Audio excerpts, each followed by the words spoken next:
प्यारे बच्चों, घर तो हम सभी के पास है और मुझे लगता है बहुत कम बच्चे ऐसे होंगे जिनका अपना घर नहीं है। कुछ बच्चे हो सकता है किराए के मकान में रहते हों, लेकिन वहाँ भी जब हम प्रेम से रहना शुरू कर देते हैं, माता पिता बच्चे दादा दादी सब मिलकर, तो वो भी हमारा घर ही बन जाता है। आपको अपना घर अच्छा लगता होगा, सभी को अपना घर अच्छा लगता है। तो क्या आप घर पर कोई आनंदमयी कविता सुनना चाहते हैं? बहुत बढ़िया। तो आज हम कक्षा 2 हिंदी विषय पाठ लेकर आपके लिए आए हैं जिसका नाम है घर, और ये एक आनंदमयी कविता है। तो आइए शुरू करते हैं इस पाठ को पढ़ना। पहले हम कविता पढ़ेंगे, उसके बाद उसका अर्थ भी जान लेंगे।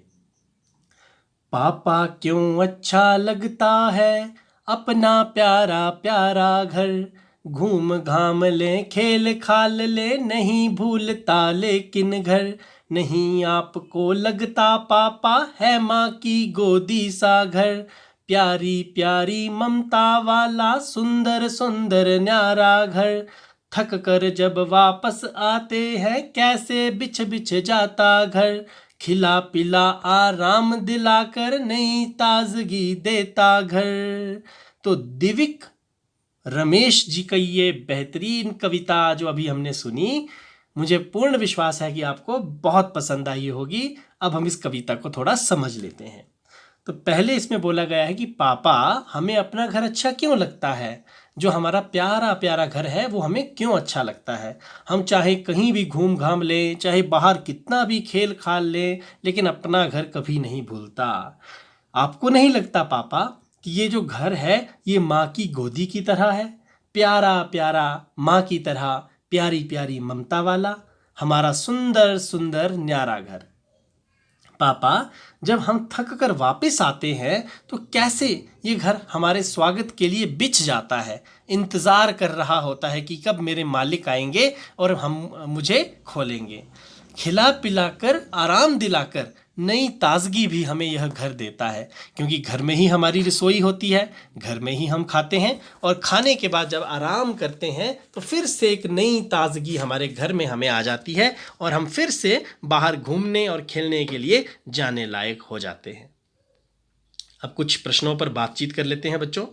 आगे है कि आपको अपने घर में सबसे अधिक अच्छा क्या लगता है और क्यों।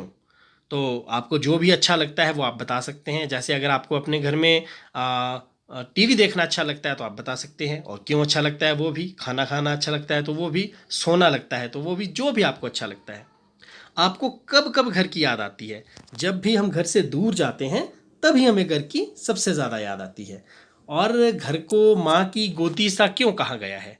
क्योंकि जैसे माँ की गोदी में हम सो जाते हैं और फिर उठते हैं तो बिल्कुल हम तरोताज़ा हो जाते हैं और हमें माँ की गोदी में किसी तरह का डर भी नहीं लगता।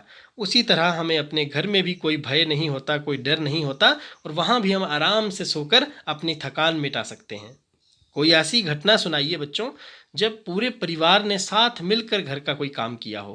तो ये तो जैसे मान लीजिए आपने घर में कोई सफाई करवाई हो, घर में कभी कोई त्योहार मनाया हो, कभी कोई धाम का आयोजन यानी बहुत बड़े स्तर पर जाओ गांव वालों को बुलाकर उनको खाना खिलाया हो। तो ये इस तरह की घटनाएं होती हैं जब घर के लोग मिलकर कोई काम करते हैं। इसके बाद अब आपने कुछ खोजना और जानना है।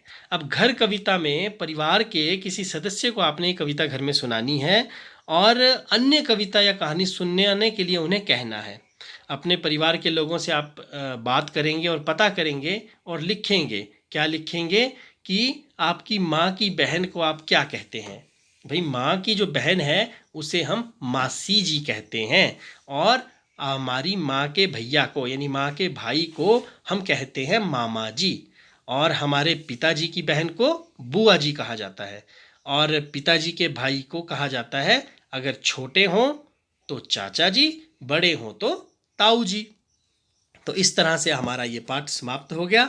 हमने परिवार के लोगों को हम किस नाम से जानते हैं वो जाना। मैंने आपको ये कहा कि आपको अपने परिवार के किसी व्यक्ति को कहना है कि मुझे घर पर कोई कहानी या कविता सुनाओ, पर पहले ये कविता आप सुनाएंगे। उसके बाद फिर हमने कुछ प्रश्नों पर बातचीत की। उसके बाद हमने सबसे पहले जो काम किया था, ये कविता पढ़ी थी सुंदर सी घर पर। तो मुझे पूरा विश्वास है आपको ये कविता अच्छी लगी होगी।